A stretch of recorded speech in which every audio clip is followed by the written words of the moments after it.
Assalamu alaikum wa rahmatullahi wa barakatuh.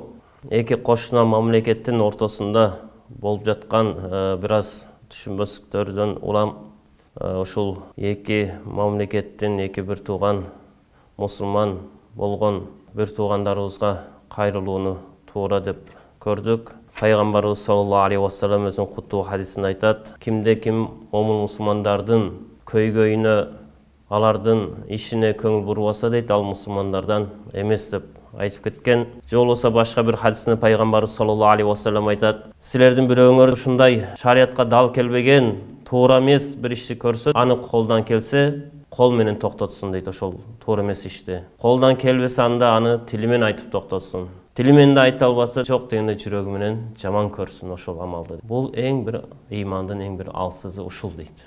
Бирок тилекке каршы бул эки мамлекеттин жашоочуларынын дагы көпчүлүгү мусулман болуп, баары оросо кармап, намаз окуп, ушундай берекелүү айда рахмат болгон, магфират болгон, тозоктон кутулуучу айларда ошого толук каршы келе турган амалдарды аткарып жатат.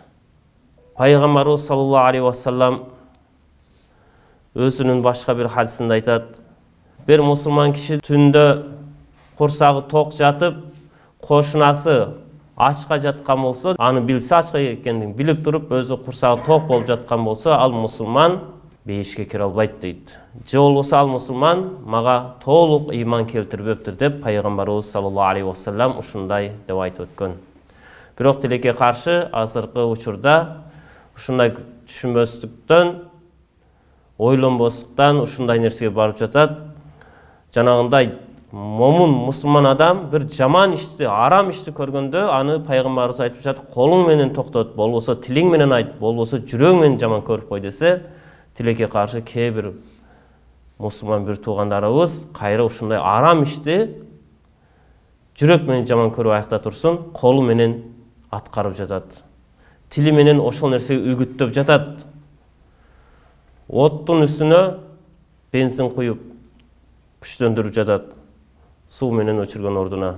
Пайгамбарыбыз саллаллаху алейхи ва саллямдан сурайт: айюл муслимин афдал деп. Кайсы мусулман эң бир жакшы мусулман? Кайсы мусулмандын фазилаты өйдө деп сураганда, пайгамбарыбыз саллаллаху алейхи ва саллям айтат: мусулман ушундай эң бир жакшы мусулман дейт.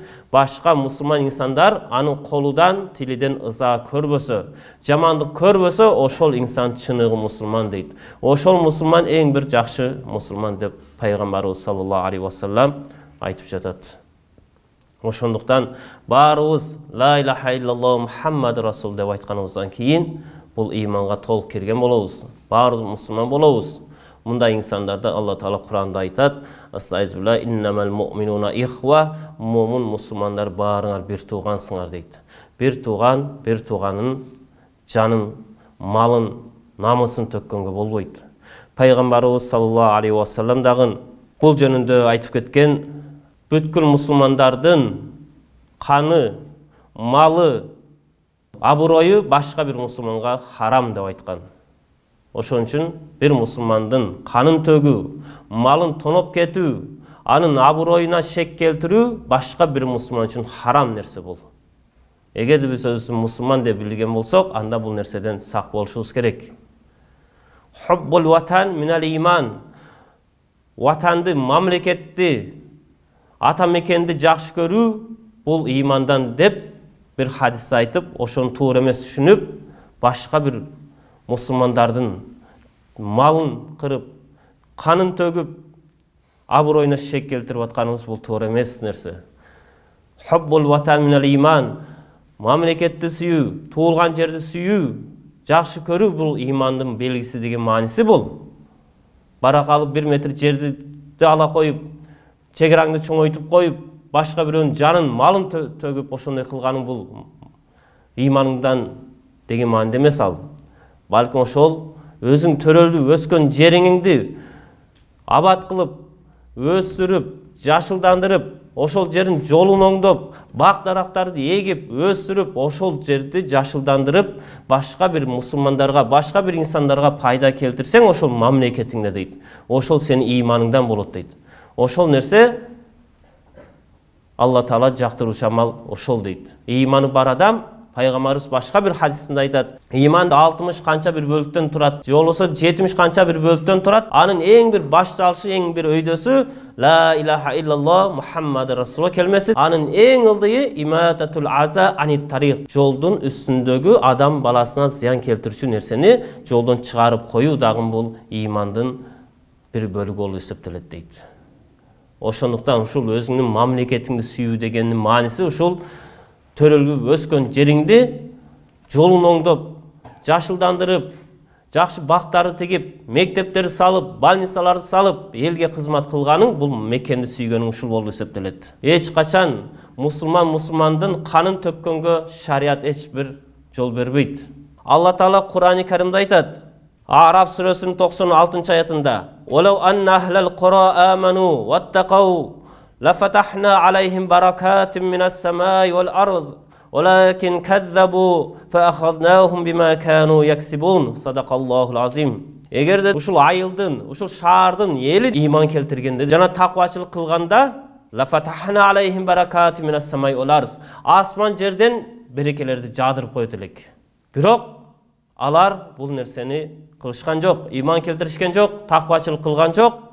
Ошол себептен аларды өздөрү амал кылган күнөөлөрүнүн себебинен биз аларды жазаладык дейт. Биз айтабыз, ушул жерди чоңойтуп алсак, ушул сууну өзгө алып алсак, өнүп кетет элек деп түшүнөбүз. Бирок Алла Таала эмне дейт? Жок. Жериң ушунчалык чоң болсун, жер сууң ушунчалык чоң болсун, бирок сен күнөө кыла турган болсоң, анда мен берекени алып коюм. Балким ошентип кан төгүп, жериңди чоңойтуп, малыңды көбөйтүп аткан болсоң, ошонун айынан силерге азап жиберемин дейт. Тескерисинче биз ыйман келтирип, таквачылык кыла турган болсок, кичинекей жерибизден дагы асман жерден берекени жаадырамыз силерге дейт. Жердин чоң болушу шарт эмес, суунун көп болушу шарт эмес. Шарт эмне? Таквачылыкта турат, ыйманда турат. Мусулманбыз десек, момунбуз десек, Алла Таала ушундай болгула дейт. Башка бир аятта Алла Таала айтат, кимде ким таквачылык кылса, өзү ойлогон жактардан эшиктерди ачып коебуз, берекени берип коебуз, ырыскыны көбөйтүп коебуз дейт. Бир гана шарт ал таквачылыкта турат. Пайгамбарыбыз саллаллаху алейхи вассалам дагы башка бир хадисинде айтат, ахаббун нас анфаухум линнас. Инсандардын эң бир жакшысы анфаухум линнас, башка бир инсандарга пайда келтиргендер. Бирок тилекке каршы ачуулукка алдырып, 1 метр жер үчүн, бир кала турган жер үчүн, ал сиздики да меники да эмес. Ал Алланыкы, ал жердин баары, суунун баары Алланыкы. Бирок ошондой эртең бул жердин астына кирип кетебиз баарыбыз. Ошондой жер үчүн бир жаш жигиттин өмүрү кыйылып, артында ата-энеси болсо быйлап, артында 2 жаш, 3 жаштагы балдары калып, жетим калып жатат. Буга эч бир шарият уруксат бербейт. Алла Таала ушул Ниса сүрөсүнүн дагы 93-аятында айтат: "Мен катала муъминан мутааммидан фажазауху джаханнама халидина фиха абада." Ким бир момун адамды атайын өлтүрсө, фажазауху джаханнам, анын жазасы тозок, халидина фиха абада, ошол тозокто түбөлүк калат. Бул оңой нерсе эмес. Баарыбыз Кур'ан окуп атабыз. Баарыбыз намаз окуп жатабыз. Рамазан айында биз айтабыз, бир жакшылык амал кылган болсоң, ошол Рамазан айында канча эсе көрөк сооп болот деп айтабыз, башка айларга караганда. Эми ушул Рамазан айында кан төгүп, бирөөнүн малын урдап, үйүн тоноп, үйүн өрттөп салып аткан болсоңчу, ошол күнөөң эселеп көйбөйбү ошол күнөөң? Ушундай жакшы айларда кечиримдүү болуп, бири-бирибизге кичпейил болуп, жакшы мамиледе болуп, момун мусулмандар бир тууган болуп жашашыбыз керек. Жанагы айткандай, пайгамбарыбыз айтып жатат, түннү курсаң ток болуп, үстүң бүтүн болуп жатып, бирок коштоң ачка жаткан болсо, сен толук мусулман эмессиң. Балким ла ядхул жанната бешикке да кирбей каласың дейт. Бирок тилекке каршы тынч жаткан элди үйдөн кууп, чыгарып, ачка калып, суусап, көчөдө калып, ата балага жетпей, бала апасына жетпей, ушундай ар кандай абалда калып жатат. Бул өтө кейиништүү нерсе. Алла Таала Майда сүрөсүнүн 32-аятында дагы айтат: "Кимде ким бир инсанды өлтүрсө, эч бир себеби жок эле бир инсанды өлтүрсө, ал инсан бүткүл адамдарды өлтүргөндөй күнөөгө батат." Эгерде бир инсанды өлүмдөн куткарып калса, анда бүткүл инсандарды өлүмдөн куткаргандай соопко ээ болот. Алла Таала өзүнүн Кур'ан-ы Кариминде ушундай деп айтып жатат. Ошондуктан эки мусулман ордош элдерге кайрылабыз. Кыргызстанга дагы кошунабыз. Тажикстан болобу, Өзбекстан болобу, Казакстан болобу айырмасы жок. Баарыбыз билишибиз керек, биздин душманыбыз бирөө гана. Ал шайтан болуп эсептелет. Алла Таала бул жөнүндө эмне дейт? Инна шайтана лакум аду фаттахизуху адува. Албетте шайтан силердин душманыңар, фаттахизуху адува, аны душман кылып алгыла. Биздин душманыбыз кыргыздын душманы тажик, же казак, же өзбек, же башка улут эмес. Же алардын душманы кыргыз эмес. Биздин бир гана момун мусулмандардын бир эле душманы бар экен, ал шайтан болуп эсептелет. Ошол шайтанды душман кылып алгыла дейт. Biz ойлойбуз, ушул 1 метр жерибизди чоңойтуп алсак, машалла биз кыргыздар жеңдик. Же болбосо тажик бир туугандарыбыз айтышы мүмкүн, 1 метр жерин чоңойтуп алса, машалла биз Тажикстан жеңдик, тажиктер уттук кыргызды деп. Жок, эки мусулман урушуп кандай болбосун, ошол уруштун натыйжасы келип, шайтан гана жеңет ал жерде. Эч качан эки мусулмандын бирөөсү биз жеңдик дегенге акысы жок. Ал жерде бир гана шайтан гана жеңет. Мусулман мусулманга малын берсе болот, жерин берсе болот, жанын бергенге чейин дайыр болуш керек. А бизде болсо кайра малын алып, жерин алганга ушунчалык бири-бириге көз артып турат. Эгерде баарыбыз биз мусулманбыз деп көкүрөк каккан болсок, ушундай мусулманчылыктын адебини, мусулманчылыктын шартын билели. Алла Таала дагы Kur'an-ı Kerim'de aytat, Allah Taala'nın diniga bekem karman kıla, وَلَا تَفَرَّقُوا firqa olup, bölünüp, arkanday, ulutqa, arkanday, tüştük, tündük, je başka olup, bölünbö gülü deydi. Barыңар bir tuğansыңар. Barılsın atыбыз Muhammed, Umar, Osman, ушунчалык sahabalardın, paygambarların atın koyup aldık, birok bir-birimizden alыстап kettik. Murda karasak, uşul Kırgızdın ata-babalары, Taciklerin ata-babalары, Kazak, Özbek, bar bular ушунчалык bir-biriге жақын болып, birinin үйüne barıp, biri tünöp, birinin okul jayına, medresesine biri barıp okup, ustaz şagirt bolup ушунчалык жақын болып жүргөн. Бирок тилекке каршы азыр ушунчалык 1 метр жеринен өткөнгө ушунчалык тыюу салып, bir-биrini ушунчалык азаптап жатат. Алла Таала Хашр сүрөсүндө дагы айтат.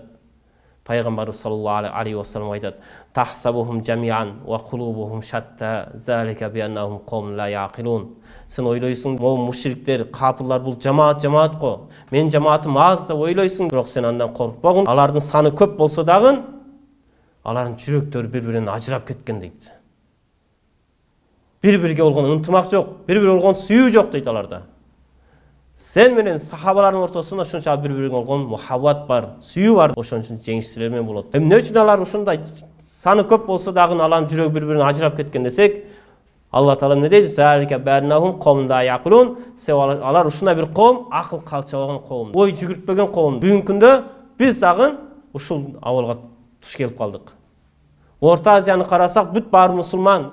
Дүйнөнү карасаң ушунчалык мусулмандардын саны көп. Бирок жүрөктөр bir-биринен ажырап кетип жатат. Тажик, кыргыз, өзбек, казак деп бөлүнөт. Же болбосо диний мазхабтарга бөлүнүп, диний агымдарга бөлүнүп, ушундай ажыралуу, bir-бириге жакындоо деген нерсе жок. Bir-бириге болгон сүйүү, мухаббат деген жок болуп калды. Эмне үчүн ушундай болуп жатабыз? Ошол эле жанагы пайгамбарыбызга айтылган жооп айтылат. Залика би аннахум қавмун ла яқилун. Себеби акыл калчабай койдук. Ойлонбой койдук. Bir жаш жигит өмүрү кыйылып кетип жатат. Бирок bir жаш жигиттин өмүрү кыйылып, анан мейли 100 метр жериңди чоңойтуп алдың. Андай жердин эмне кереги бар? Bir кан төгүп туруп, анан жериңди чоңойткондун эмне кереги бар андай жердин? Кимге кереги бар? Момун адамдын каны, момун адамдын жүрөгү, момун адамдын абырою Алла Тааланын астында ушунчалык бийик турат. Эч нерсеге алмаштырганга болбойт аны. Кабадан дагы өйдө турат. Анан ушунчалык шайтан азгырып, тажиктер сенин жериңди алып койду деп, тажиктерге сенин жериңди кыргыз алып койду деп, ушинтип шайтан азгырып жатат. Рамазан айында ушул эки мамлекеттин аалымдары, аксакалдары бир жерге чогулуп, өзүнүн элине кайрылып, ушул нерсени айтып кетсе даан жакшы болот.